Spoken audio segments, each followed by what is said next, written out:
কিন্তু আমাদের স্বার্থে যদি জনগণের স্বার্থে যদি কোনো বিঘ্ন সৃষ্টি করা হয় তাহলে বিএনপি আবার মাঠে নামবে, দাবি আদায় করে নিতে।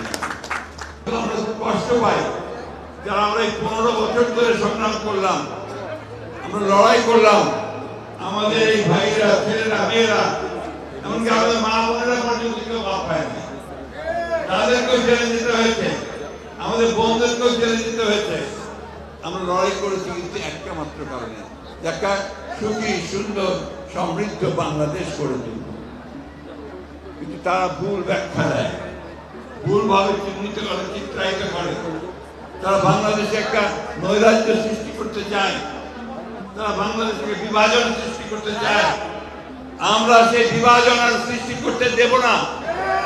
আমরা আমাদের নেতা তারেক রহমান সাহেবের নেতৃত্বে আমরা অবশ্যই সমস্ত জাতিকে ঐক্যবদ্ধ করে আমরা জনগণের সরকার প্রতিষ্ঠা করে, জনগণের পার্লামেন্ট তৈরি করে আমরা দেশের সমস্যাগুলো সমাধান করার চেষ্টা করি।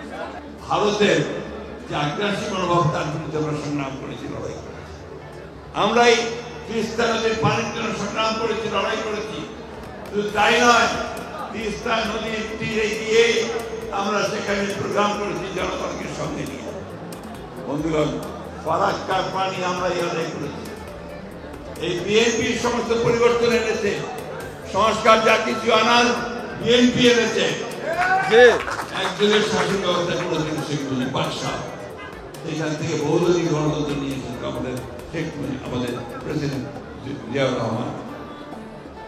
বহুদলীয় গণতন্ত্র, সংবাদপত্রের স্বাধীনতা এবং আপনার সংসদীয় গণতন্ত্র, পার্লামেন্টারি ডেমোক্রেসি, এটাও বিএনপি নিয়ে এসেছে। আর তত্ত্বাবধায়ক সরকারের অধীনে নির্বাচন, মনে আছে বারবার আমরা লড়াই করেছি, সংগ্রাম করেছি। ইলেকশন হবে নিরপেক্ষ সরকারের অধীনে, 3 মাস নিরপেক্ষ সরকারের অধীনে থাকবে সরকার, চালাবে সরকার। সেই সময় সবাই নিরপেক্ষ থেকে ভোট দেবে। আমার ভোট আমি দেবো, যাকে খুশি তাকে দেবো, তাই না? এই একটা অবস্থার মধ্যে দিয়ে আমরা নির্বাচনটা চাই।